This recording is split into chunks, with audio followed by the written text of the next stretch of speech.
wonderful session of Relead, and we are back with my friend and world renowned, we can say, because we have people joining us not just from the United States, Matt, but from all over the country. World renowned real estate leader himself, Mr. Matt Sutter. Welcome, Matt. Good morning. Good morning. All right, and Matt and I were talking after last week's session about the conversations that he's having with a lot of lead agents in the industry, particularly his coaching clients. Matt has one-on-one and some group coaching that he does. And there's a lot of talk around what's going on in the industry and, with COVID and how people are reacting to it.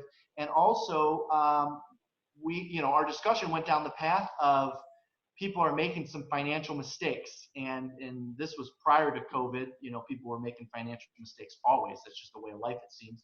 But there's some financial mistakes that people are making right now that we're very concerned about, agents being in a good, strong place when they come out of it. Now, I say agents, but obviously we know our audience for Relead is lead agents, team leaders, brokers, owners, and aspiring agents, or agents wishing to become lead agents, team leaders, brokers, and owners. So we're going to get into Matt's content in just a bit. In fact, instead of doing the back and forth like we've done on the last few, I said, Matt, hey, it's your show. You're having the conversations with these lead agents and with these brokers. So I know there's a lot of good stuff that you can share with us. Before we do that, I want to recognize those of you who are continuing to promote Glover U and promote Relead. We're continuing to do these for free. I think we're on session 11, which means we have 7 sessions left. And we're gonna give something away in just a second. But before we do, I want to make sure that you're doing yourself a favor and continuing to block off every Wednesday, 11:38 Eastern Standard Time, because this content, this material is not hypothetical. It's not dreamt up. It's not something we read in a book.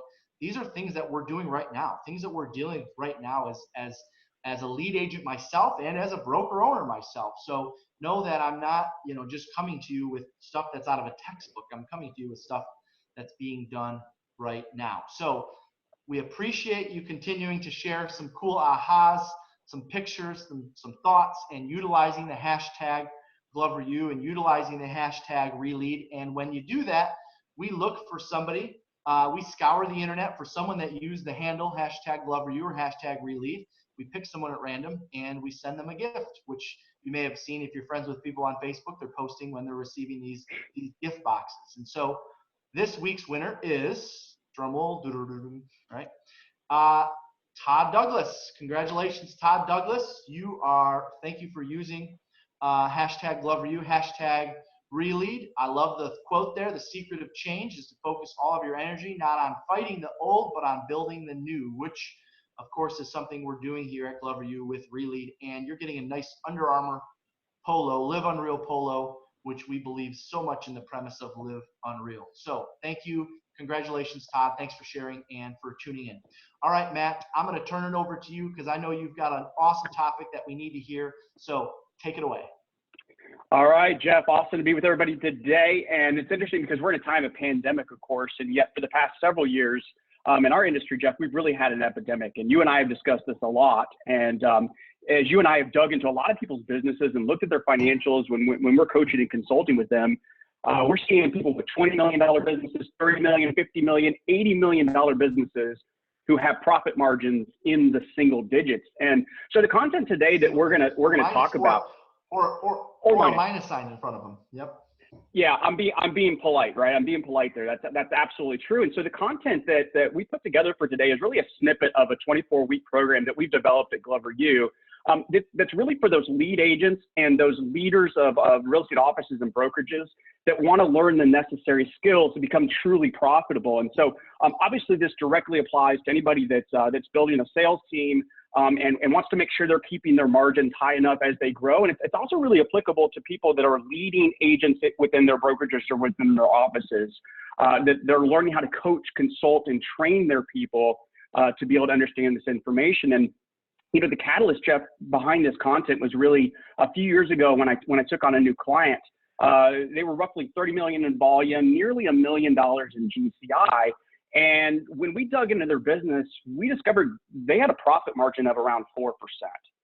So we did the math real quick, and let's think about that. At a 4% profit margin on $1 million GCI business, that's not even $40,000 in profit. Now, it got worse. When we looked at the salaries and the commission splits of all the full-time people on their team, it was the owner of the team, the lead agent, that made the lowest profit on the entire team. So the question, of course, we had to ask is that a business worth owning? And so we had to get really clear. And Jeff, you and I have had conversations for years, because this is not being talked about in our industry at a high level. But the size of your business, the number of homes you sell, your sales volume, your GCI, by themselves, they're meaningless. They're nothing but vanity metrics. And yet we hyper focus on those as if somehow that's made someone a good business person. And the truth is, being number one in any of those metrics doesn't mean anything. It doesn't provide for a life by design.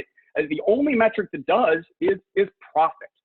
And so the question is, if profit is the goal, if profit's actually what matters, why are so many teams, why are so many lead agents making so little of it? And so I'm going to share my screen so we can, you know me, I'm a very visual person. So I'm going to share a presentation. I think it'll be a little helpful, because we're actually going to dig into the numbers a little bit. So I hope everybody kind of brought their thinking caps with them today. We're going to get into a little bit of numbers, and we'll try not to make it too tedious in that end. Yeah, it's really important that we're digging into this. So here's the biggest reason that people aren't making profit, is that unfortunately, as an industry, we've really done an injustice to lead agents.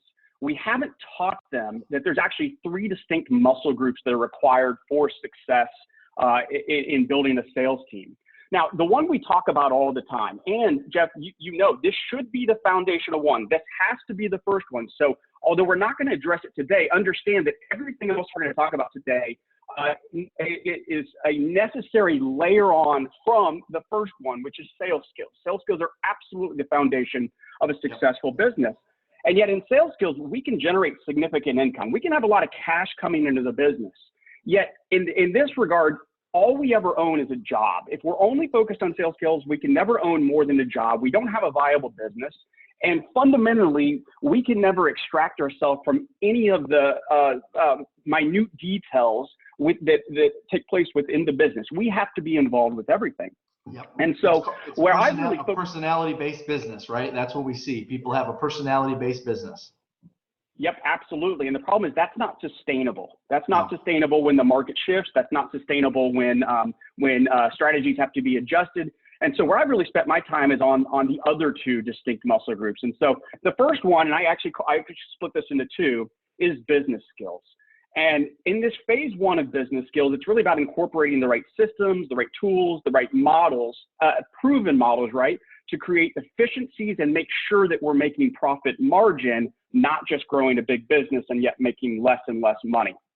The next one, the third muscle group, is leadership skills. And leadership skills, of course, equal freedom. And Jeff, I always say this caveat that freedom doesn't mean we're not working our tail off. Right. Freedom just simply means we get to focus on the areas of our business that move the needle the fastest, and we don't get pulled into some of the minutia. Now, here's what's interesting. These are 3 completely distinct muscles. There's almost no overlap between any of these groups in terms of sales skills do not predict good business skills or leadership skills. Yep. And I think in our industry, one of the mistakes I've seen is that, you know, we have a kind of a cult of personality industry, right? We put people on stage with big businesses, and we just presume if they have a massive business, maybe they're leading 20 agents or 30 agents, well, surely they must be a great leader. Yep. And yet that's actually a misconception. The ability to build a sizable business with agent count is really more a product of sales skills. Recruiting is primarily a sales skill. Now, retention is a leadership skill. And so a lot of these people that, you know, Jeff, we see on stage all the time, yeah, they may have big businesses, but they really have a churn and burn. They're constantly have a revolving door of agents. You know, 3 agents come in and then 3 agents are out.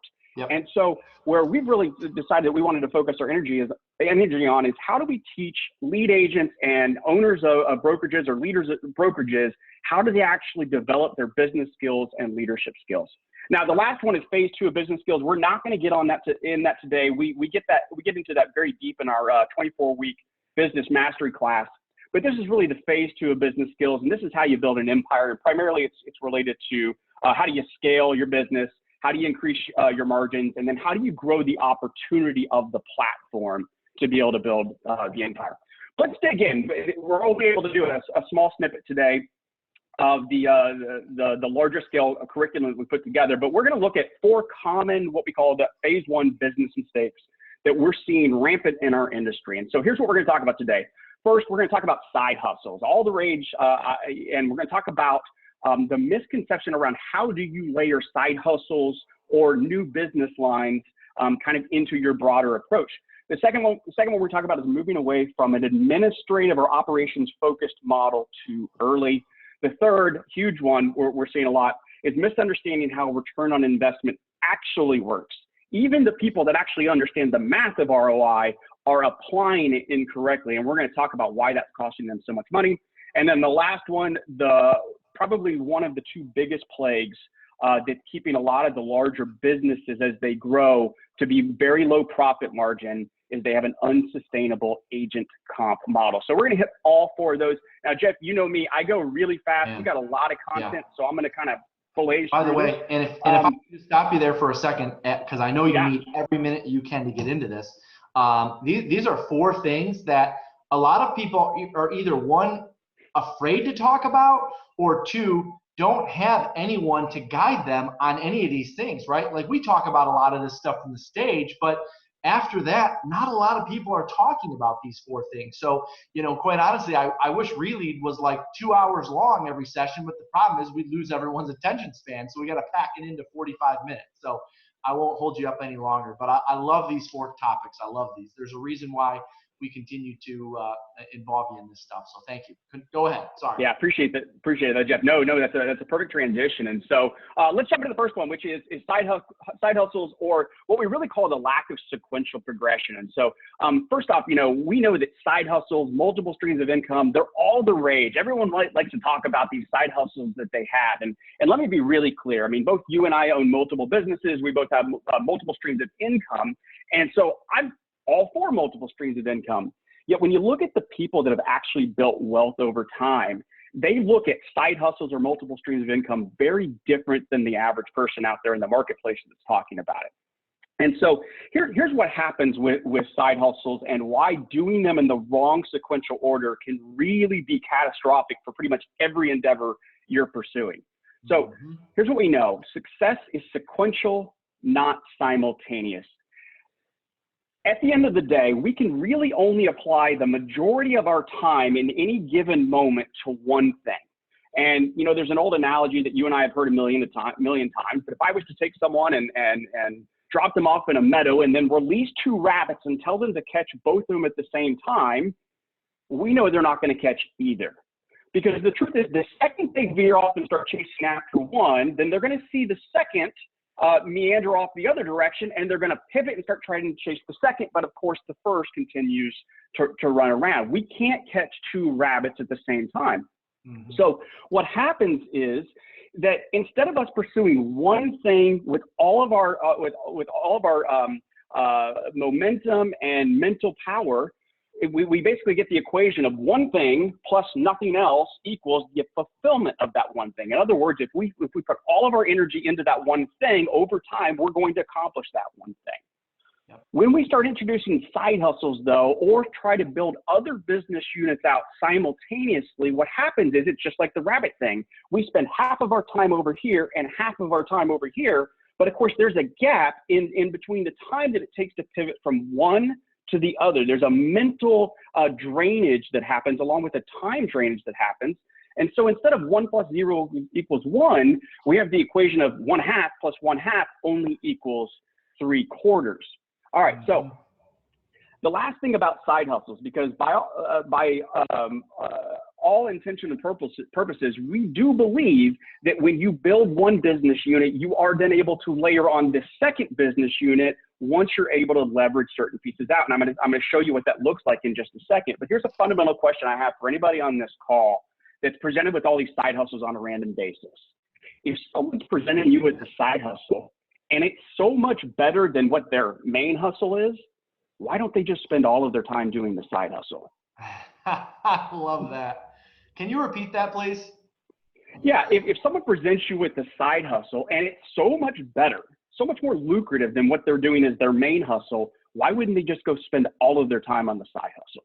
Yep. Like that's something that's always really rubbed me wrong, because that tells me that side hustle either isn't that great, or the person that's selling me on it doesn't actually understand this principle of sequential, not simultaneous. Adding to that, it would be an external motivation versus an internal motivation that's causing them to want to do the side hustle or want to promote the side hustle. Meaning, he's got a coaching company, so I got to have one, or he's got this office, so I got to have one, or he's got this mortgage company, so I got to have one. Those are external factors, and that's not healthy.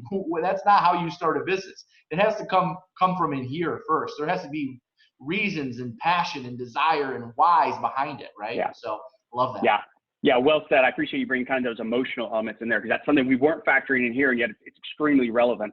All right, so let's look at it like this, because I think that it's an easy way to give an example of what we call building the 5-lane highway the right way. So let me show you this visually, because this is kind of where it drives the point home. So let's say, and I know we got people from really, as you said, all over the world, but let's say the jurisdiction you live in or the state you live in has contracted you. Congratulations, you now own a construction company, a road construction company, and they have contracted you to build a highway connecting point A to point B. Now, if we were going to construct a 5-lane highway, the reality is we'd need a lot of heavy machinery, a lot of raw materials, and a lot of manpower. Effectively similar to the things we need to build a real estate business. Well, here's how most people would build the 5-lane highway, and unfortunately, it's how most people build both their real estate business. It's also how they build the idea of building multiple streams of income. So here's what they do. They line up all their heavy machinery, all their raw materials, all their manpower at the start of point A, and they start building out lane 1. But of course, the mission was to build a 5-lane highway. So here's where the rub happens. When they get to where they are on lane 1, they say, all right, stop. Let's move all the heavy machinery, all the raw materials, all the manpower back to the starting point. Oh, because we got to build lane 2. And then they get a little bit down the road, lane 2, and like, oh, well, we need another side hustle, or we need another element of our business, or we need another business in general. So let's move all the heavy machinery, all the raw materials, all the manpower back to point A, and we build lane 3, and then lane 4, and then lane 5. And look at us, we're now on stage because we own 5 different businesses, or we have 5 streams of income. And yet, can we actually connect anyone from point A to point B in this example? See, the truth is, when we take the approach that success is built sequentially and not simultaneously, here's how we'd actually want to build the 5-lane highway. Instead of trying to build 5 small segments of the highway at once, wouldn't it make more sense to take all the heavy machinery, all the raw materials, all the manpower, start at point A, and just keep start going. Building? That's right. Momentum. Because Jeff, momentum, but then we get to incorporate the power of leverage, and this is where it gets really cool. So I'm going to make this a basic example, because I know we've got people from all different areas on the call today. But let's just say these were lead generation sources that we were focused on. So let's say in this particular case, I build lane 1, and maybe that's my open house program. And I spend a long period of time studying the best of the best in building open houses. And because I'm hyper-focusing on that as my first lane, I build something really powerful, because we know if we're spending a significant amount of time on it and studying models, people that have done it before us, we're going to be able to build something really impressive. And now here's where it gets cool, Jeff. When I built this, it now connects point A to point B. Now, some people would say, well, yeah, but that's not 5 lanes. And I'd say, you're right, but it's actually a viable highway at this point. We can actually get people from point A to point B, and here's where it gets cool. Because this is now viable, if this was an open house program, it's going to be making us a significant amount of money. And this is where I get to go, hey, John, come over here. Hey, John, this is really cool, right? So I've studied everything there is about building amazing open house system. And I believe this to be one of the best in the country. And because it is, it makes us a lot of money. Now, John, I would love for you to come over. Join me. Run this lane. Your job is to nurture this lane, keep it groomed and manicured, grow it, and things like that. Now, John, because it makes us so much money, I'm going to be able to pay you handsomely because you're talented. So John comes over. Now he is maintaining lane 1. What does that free me up to do at that point? It frees me then up to build lane 2. Yep. So let's say I'm just throwing out ideas. Let's say this is our farming program.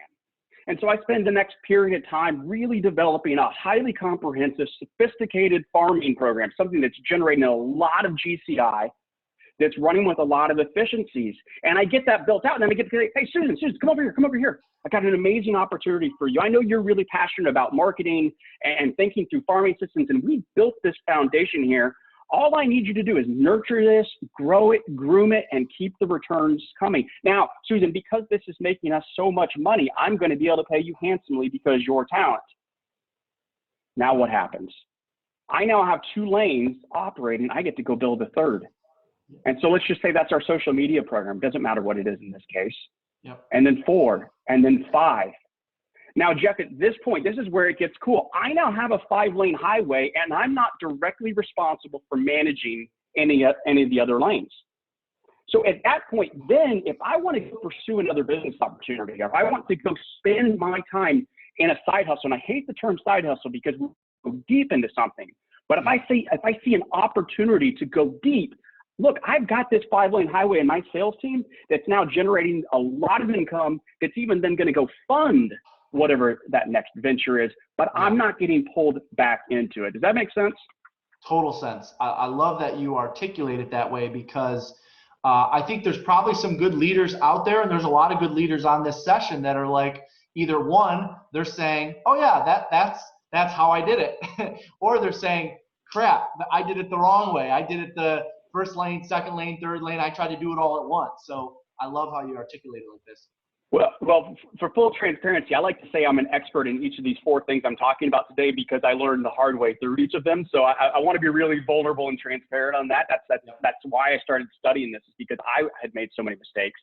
So that's the first one. Let's go into the second one, which is moving away from what we're going to call an operations-based model too early. In other words, it's the wrong sequential hiring order when we're building our business. And I really, really, really want to, obviously I want to implore the lead agents to focus here, but I also want to implore the leaders of offices here, because for those leaders of offices that have high achieving agents, this is often the biggest first mistake they will make in their business growth. And so let me show you what that looks like. So we've got 2 axes right here. The vertical axis is profit. So starting at the bottom, that's 0 profit going up. And then the horizontal axis is time. So day 0, time into the future. And so let's say Susan, we'll pick up a different name. Amy starts out her career as a brand new real estate agent. Now, because she's brand new, she doesn't have any business. So of course she's making no profit. Yet over a period of time, Amy develops her sales skills like we started the conversation with. And over time, she grows her business to a point where she has more business than she can actually handle. So I'm going to make this a super basic scenario just so it's easy to comprehend. But let's say Amy's built her business over a period of time to where she consistently has 10 what we're going to call leads, and yet she only has the bandwidth to be able to serve 5 in any given month. Anything beyond that, she's just stretched too thin. She doesn't have enough time to do it. Now, here's what we typically see, Jeff. In this situation, Amy gets to this point. She's like, well, I'm only closing 5 deals, but I've got 5 more deals that are on the table that I could potentially closing. So this is where we see the recruiting pitch that goes out to other agents. And so maybe Amy finds someone in her office, they're a standalone agent and they're not having a huge amount of success. So the pitch looks something like this. Hey, David, come over here. I got this really so true. Standalone agent, and because you're a standalone agent, you have to do it all. Like, you're the jack of all trades. You're doing all the operations, all the admin, all the marketing, and all the servicing of clients. Now, because you're a standalone agent, at the end of the day, you get to keep all after you pay your office, you get to keep all the commission that comes into your pocket. Well, David, I got a really cool opportunity. For you. You see, I've got some extra leads over here. Now, here's the thing. Because I don't have any operational support, because I don't have any admin, because I don't have any marketing support, At the end of the day, you're still going to have to be the jack of all trades. You're still going to have to do everything you were doing before. But you're going to love this, all right? When you close a deal, you get to give me half your commission. You in? And fundamentally, that's what's happening in the recruiting pitch, except that we typically see the Davids of the world. They're not really thinking through it. They're saying, oh, well, this person has some extra leads, so they jump in. Yep. The question for you then, in this scenario, in the short term, this is a trick question, in the short term, does Amy's business go up or go down? Here's the answer. It actually goes up. It actually goes up when they hire the agent, because here's the thing, Amy has 10 leads, she can only service 5. So she brings David on. Now, she doesn't train David because she's too busy, right? So David's not going to be at the same skill level as Amy, but let's say he closes 2 deals. So congratulations, her business just went from 5 units to 7 units a month. Big victory, right? Except then something happens. David wises up and he starts thinking, this doesn't seem to make a lot of sense to me. Because what David realizes is he's doing the exact same amount of work he was before, and yet now he's giving up half his commission in return. And this is the point where we see so many agent businesses fall apart. Because at this point, when David wises up, Amy only has 3 options. 1, David's going to go find another team that it is providing value and administrative support and operations and marketing, things that allow him to have efficiencies in his business. So he's going to go find another team. Yep. 2, if Amy doesn't want to lose David, then congratulations, Amy gets to become David's executive assistant and support him with his marketing, admin, and operations, which of course means then she can't focus on what she does best, which is generate and close business. Or, and this will make a lot of sense when we get to the very last section today, David says, I'm going to leave unless you give me a better split, Amy. And so consequently, because Amy doesn't want to lose David, she puts him at an 80-20 split. Now David's keeping 80% of the commission and Amy's only keeping 20. And I'm going to show you what that means for the business at the very end. So in either of these scenarios, from a profit standpoint, the business actually goes down. Now, let's converse that. And Matt, I would say of those 3, the latter is probably the most common one. It's easier. I don't have to go find another agent. Yeah, okay, you're giving me all these justifications. You know, it would look bad on paper if you left. It would disrupt things. So yeah, we're just going to pay you more. Yeah, we'll give you more, but they're not doing the math, and we're going to do the math at the end of the day. So that's option A, that we recruit the buyer agent first instead of bringing on an administrative or an operations person. Let's look at option B. So same scenario, over a period of time, Amy grows her business, hits that same ceiling, and in this case, Amy decides to hire an executive assistant instead of bringing the buyer agent. Now, here's where it gets frustrating, but we want to speak the truth here. In the short term, does Amy's business go up or go down? And the truth is, in the short term, it goes down because Amy's already so stretched she can only serve 5 clients in any given month. And now all of a sudden, she's got this person that's joined her business that doesn't know yet what they're doing. They haven't learned how to do it Amy's way. So Amy has to spend time, energy, and bandwidth training that person. So let's say Amy hired John in this case, John to be her executive assistant. She's got to train John, meaning she may not even be able to sell 5 deals anymore. She can only sell 4.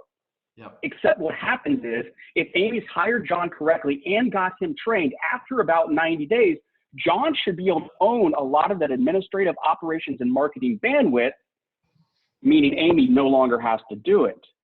That's when Amy's business will skyrocket. In other words, we have to be comfortable going backwards to go forwards, which is also why we've got to stop paying attention to who's number 1 at any given time, because that's like saying whoever's in first place after mile 2 of a marathon is the winner. No, the winner of the marathon is whoever crosses the finish line first. In this phase right here, we're at mile 2. Stop worrying about who's passing you up, because if they did the first scenario, they're going to fall right back behind you really, really quick. Now, Jeff, that's the operational reason that we need to focus on admin first. But let's look at the financial reason, because this is something we don't spend a lot of time in our industry, is actually digging into the numbers. Not enough people are talking about this.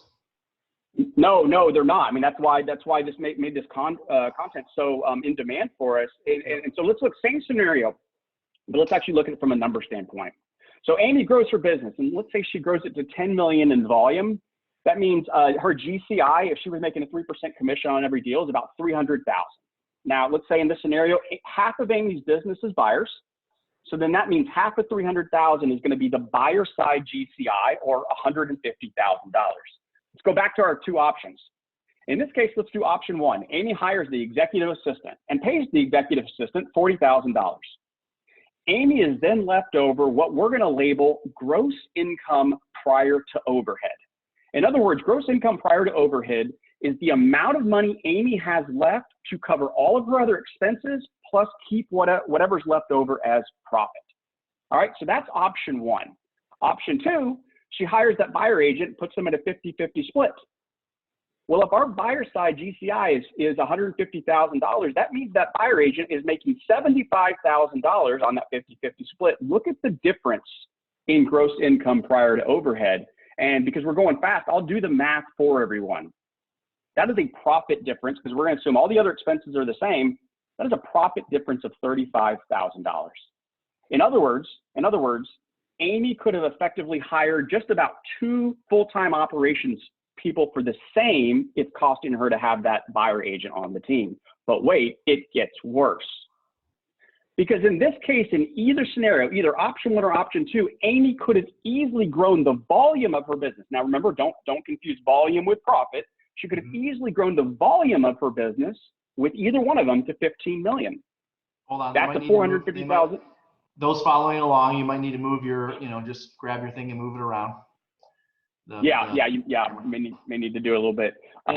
So in this case, GCI goes up to 450,000. Now, same scenarios, right? We have that EA. Now, by the way, even if we had to give the EA a little bit of a raise, that's not going to be more than like $42,000, $43,000. An EA that can serve you at 10 million can definitely serve you at 15 million. So we're going to say the cost is roughly the same. Look at our gross income prior to overhead.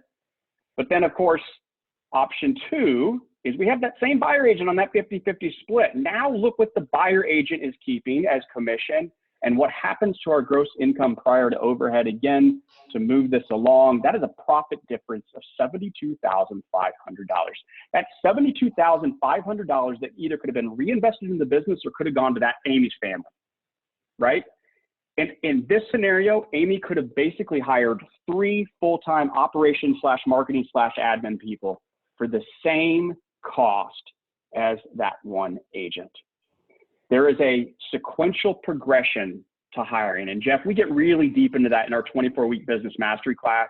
Yep. We talk about exactly who to hire and exactly when, along with how to compensate them to do it in the right order so that we're moving our business, not just in growth, not just in GCI or sales volume or units sold, yet in profit.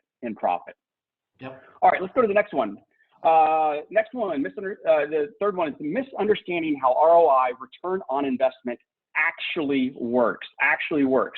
So to look at this concept, we're going to need to go in with the premise that your business is a box. So what you see on the screen right now, that is your business. And let's say you're running your business in any given day and you get that phone pitch we've all gotten. And by the way, Jeff, you and I agree, this is not a bad phone pitch. And this phone pitch may make sense in certain cases. However, the phone pitch goes something like this. Hey, Amy, I've got an opportunity for you. I can sell you a bunch of leads. And let's just say, Amy, we're going to sell you the lead package that costs you $6,000 a month. Now, Amy, if your average commission is $6,000, then what that means is you only have to sell 1 home and it pays for itself. Now imagine, Amy, with all the leads we're going to give you, what if you sold 2? You're going to be rolling in the money. Are you in? Now, Jeff, I'm not going to spend a lot of time on it. You and I do agree that there are situations where investing in the business for growth could make sense. However, we need to understand what's actually happening here from a return on investment standpoint. So to do that, we have to just conceptually understand what our business looks like. So if our business is a box, then we have to recognize that the money that flows into our business is what we call gross commission income, right? That's the commission we generate from all our sales. Yep. Then there's 2 types of broad expenses that exit the business. So GCI comes into the business, 2 types of expenses exit the business. The first is what we call cost of sales, and I'm not going to dive too deep into exactly how cost of sales work. but they're primarily things like referral fees you pay out, splits to your company if you're on some sort of split. The biggest one is typically splits you pay out to your agents. So if I've got a buyer agent on my team and they get paid on a transaction, that's a cost to sell. And then things like third-party transaction coordinators. It's not imperative that the people on this call understand that. We get deep into it in other sessions. So that's cost of sales. On average, for larger businesses, we see that being about 30% of the money that comes into the business. So GCI comes in, about 30% exits as cost of sale. Then we have operating expenses, and that's every other expense we spend. That's also about 30%. So if you were to do the math, if 100% of the money comes in, 30% exits, and then 30% exits, we're left over with profit of about 40% of what actually enters the business. Now, let me give this caveat, right? Because we talked earlier, Jeff, that right now, for teams that are going above about 20 million in production, the number of businesses that are 40% profit margin are very, very few. Most businesses at 20 million or above are lower than 40%. So what I'm going to show you here actually is worse for most businesses than what you're going to see on the screen. I'm showing you the best case scenario, best case scenario. So let's look at it from a single transaction standpoint. If we sell a home, let's just say it's a $200,000 home at a 3% commission, the business brings $6,000 in, $1,800 exits as cost of sales, $1,800 exits as operating expenses, and we're left with 40% left over, best case scenario, and that's profit. So in this case, we get to keep $2,400, except that when we get that pitch, says, Amy, I'm going to sell you $6,000 worth of leads. All you got to do is sell one home and it pays for itself. It's presuming that you actually get to keep the $6,000 that comes into the business, but you don't. You only get to keep $2,400. So let's look at this in more detail, because remember that sales pitch also said, imagine if you sold 2 homes, you'd be rolling in it. Well, let's dive a little deeper. This is usually where people get a little bit nauseous. Let's look at return on investment, the truth. If Amy spends $6,000 on leads, I'm just making the math easy, and we're promised that we're going to sell 2 homes off that $6,000 worth in leads, then that means we're going to bring GCI into the business of $12,000, 2 homes at $6,000 a piece. Now, 30% of $12,000 for cost of sales is $3,600. And then for operating expenses, it's another $3,600. Jeff, when you do the math, congratulations, Amy, you just sold 2 homes to make negative $1,200 in profit. You just sold 2 homes. Yeah, you just sold 2 homes, spent all that energy, all that bandwidth, all that time, took all that risk, and you lost money. You lost money. So what about 3-to-1? 3-to-1, we spend that same $6,000. We sell 3 homes. That's $18,000 in GCI. When we do the math, on average, we're spending about $5,400 on both cost of sales and operating expenses. Well, now look, we did make a profit, except let's break it down. We just made $1,200 total off 3 homes. First off, Amy, what's your profit per home sold? $400 bucks. Then if I'm coaching Amy, I'm going to say, okay, Amy, how many hours did you spend on each of those transactions? I want you to divide that by 400, and congratulations, that's your dollar per hour profit income you just made. When you do the math, McDonald's starts looking pretty good, right? So even 4-to-1, doing the math kind of quickly here, you can see the numbers. And in this case, at 4-to-1, we make $3,600, but it's the same thing. $900 in profit per home, divide that by the hours you've spent. And I think for most people, they're going to find out it's not a super lucrative return. Here's the truth. On ROI, again, Jeff, without getting into the caveats that you and I get into in deeper, longer conversations, we need to be at a minimum of 6-to-1 ROI for it to make any sense. And ideally, we really need to be at 8-to-1.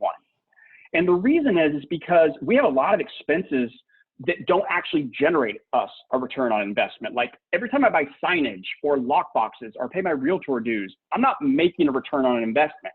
So I need that 8-to-1 ROI to offset those expenses that aren't generating any money for us. All right. Okay. And Jeff, I told you we were going to go super, super fast here. Obviously, there is no way to take, roughly 25 hours of content that we have and truncate it into a 45-minute period. So at least can get some of the concepts out. So let's look at the last one, the last big common mistake. And I introduced today's session saying, this is the one that, especially if you're a leader of an office, along with a lead agent, that is killing people's businesses. And not only is it killing it in the short term, it's also making it virtually impossible that you're ever going to be able to scale your business. Because as you scale your business, and actually I'm going to take the word scale out, instead use grow. Scale has a different implication. It'd be very difficult to grow your business to any size, because as you grow your business to size, you're going to have to bring in other leadership positions in there and compensate them. Yep. And so if we don't start this out right from the beginning, it becomes very difficult to pivot out of it. Now, of course, we can teach you how to pivot. It's just going to make it a lot more challenging. So you're better off if you set it up. So this is all about operating off of unsustainable agent comp models. And let's take a look at this. All right. So we're going to assume in this scenario, Bob has an average sales price of $300,000, which means his business is generating $9,000 in total GCI if he's at a 3% commission.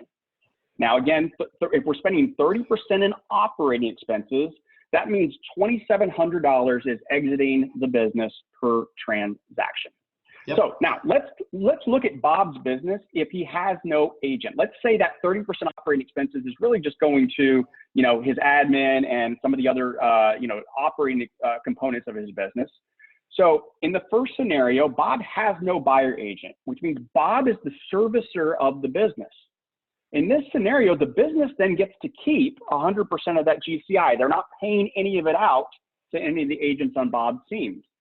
When you take out the $2,700 in operating expenses, and this is an oversimplified example because for time's sake. Yep. But in this oversimplified manner, that means the business is making about $6,300 in profit per unit. In this model, Bob would need to sell roughly 80 homes in a year to be able to net $500,000, to be able to net $500,000. Now, let's look what happens once Bob starts incorporating agent talent. Now, this caveat, Jeff, you and I both believe there is a time in business it actually makes sense to bring agents into the business. Mm-hmm. But just as we said earlier in today's call, there is a sequential progression in it. There is an absolute point where it makes sense to bring agents into your business. Most people are doing it too early. Let's look at what happens with the math. So again, let's look at just our buyer side business. Same scenario. In this case, the buyer agent's keeping 50% for $4,500. So the business now only has $4,500 to then cover their operating expenses. Because by the way, the operating expenses don't go down in the business just because an agent's keeping part of the commission. Look at what happens to the profit per unit. And yet more importantly, look what happens to the units that business needs to sell to net $500,000. Wow.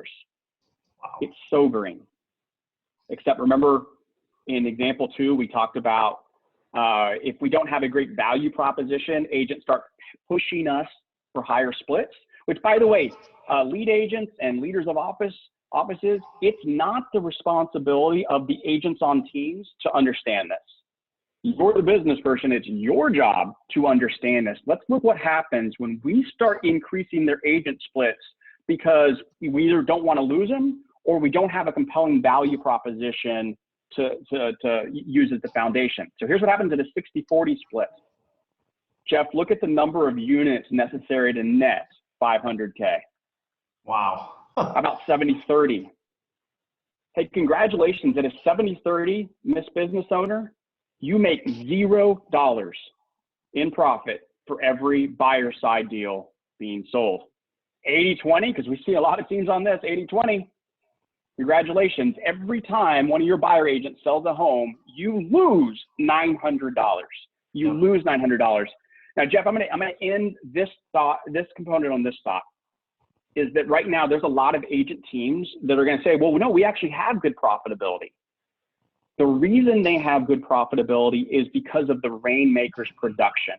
And the Rainmaker's production, in many cases, offsetting the bad operating model of the actual team-oriented business. Yep. Do you see that? So you could be making great profit, but still losing money as your business grows because your business model is set up. And just to be clear, this scenario, you're assuming a 30% operating expenses. which, by the way, is pretty standard, right? I mean, this isn't like you're offering more value than anyone else in town, but it's also, not a discount model either. I mean, you're offering good value and you have legitimate expenses, but that's a very, very reasonable number, that 30% operating expenses. Very, very reasonable. And Jeff, and I'm going to need to run here in just a second. And yeah, one of the things I'm super excited about is that between you, and some of the other key leaders in the Glover U organization, recognizing that this is a real epidemic in our industry, that we're not having these conversations. And so through like the love, sweat, and tears of all of us collectively, we put together a 24-week leadership and business mastery program. And we're in the middle of the first round that we've ever done this, and we're about to be launching our second session. And I think I speak for all of us when we talk about the rave reviews that we're getting from this. And for those lead agents on here, and just as importantly, the leaders of offices that really want to understand how to build a profitable business, we're going to be introducing this 24-week class. We're going to be starting it in early June. And I want to be really clear and candid with everyone. This is not an intro class to real estate. No. This is an MBA level class. This is for people that have great sales skills, that really want to become great leaders, really want to become great business people so that they can maximize profitability and maximize scale. Does that make sense? Yeah, no, it's kind of like, I kind of equate it to, just because, obviously you and I worked on a lot of this material together.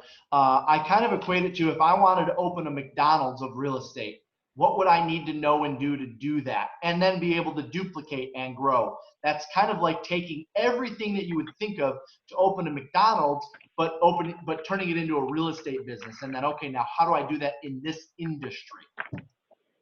Yeah, and that's right. And Jeff, and so what we do each week is we spend a comprehensive amount of time on just one of the facets that great leaders or great business people have to have. And so, we had a few different things today, whereas in each session, we're breaking out one element. And the idea is, just like you said, it's almost to build a business in a box. It's to take the core activity that we're doing on any given week, and then what we do is we assign homework assignments that actually allow you to implement it into your business. And so the whole premise is that after 24 weeks, when you when you graduate from the program, not only has your business grown, but you've set the stage for the next several years to have a viable and sustainable model that you can scale and ultimately make more profit. So this is basically laying the foundation, right? So most of you that are on this are leaders in the industry of some kind. You're either leading a team, you're leading a brokerage, you're a team leader, or you're aspiring leader. You probably have already mastered the sales to some degree, or at least have the sales skills down to where you're ready to now go from salesperson to business person, right? That's essentially what this is, right, Matt? Yeah, exactly. So we're assuming you have solid sales skills, and now we're developing the other two muscles that we introduced at the beginning. Remember, sales skills are not predictive of leadership skills or business skills.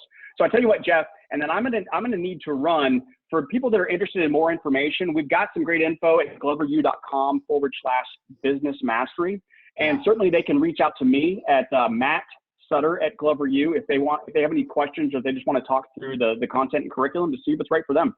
Yep. Awesome. Well, I'll wrap us up here. I know you got to get going, Matt, so thank you for that. And I've just got a few last things to share with everyone on, and we will get everyone on with their Wednesdays. All right, we'll see you, Matt. So last couple things. Number one, if you didn't get a chance to catch any of that information and you want more, even if you're not kind of at the point where you want to sign up, but you just have some questions or want to talk to somebody, just email us at info@gloveru.com. Very simple. info@gloveru.com. No pressure sales situation, just some Q&A. If you got questions about that 24-week program, it's very affordable too. It's $4.99 a month, 24 weeks. It's an awesome program. So again, info@gloveru.com, or you can go to gloveru.com/business mastery. All right, gloveru.com/business mastery. Okay, last couple things here. So last couple sessions, we covered everything recruiting. All right, so you lay the foundation. Let's just pretend you're in Matt's class, learning how to be a business person and be a better leader. And one of his assignments, which I know he talks about this, is, all right, now you've got your model put together, you need to go recruit to it. Well, the last 2 or 3 sessions has been all about recruiting. And the one thing we got a lot of feedback on was, Jeff, love the scripts. Scripts are powerful. You know, hopefully most of you got the scripts. If you didn't, email us at info@gloveru.com. Love the scripts. I'd like to see more of them in action. So what we've decided to do for next week's Relead session, we're going to do an actual live recruiting appointment.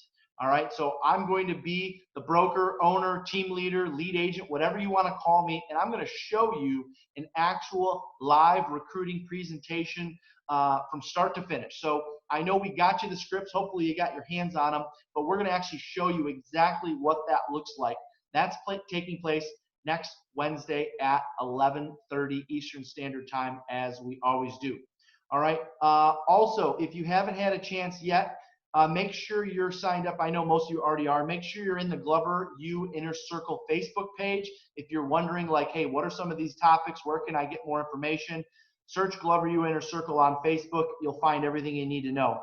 Last, certainly not least, continue we appreciate your support. We appreciate you spreading the message and the love about what we're doing here at Glover U and Relead, and we want to reward you for that. So if there's anything that you took away from today's session, I know every time Matt speaks, I do. Jot it down, throw it on Facebook, put an image with it, and make sure you use the hashtag GloverU and hashtag Relead. Once a week, we scour the internet to find somebody that used the hashtag, and we send out free Live Unreal swag. So think of an aha from this session, put it out there on Facebook. You could impact somebody, you could help somebody out, and you'll definitely help us out using the hashtag Relead, hashtag GloverU. Other than that, we are a little over on time. Sorry about that. We will see you next week, 11:30 a.m. Eastern Standard Time, where we do a live recruiting appointment. See you guys. Make it a great Wednesday.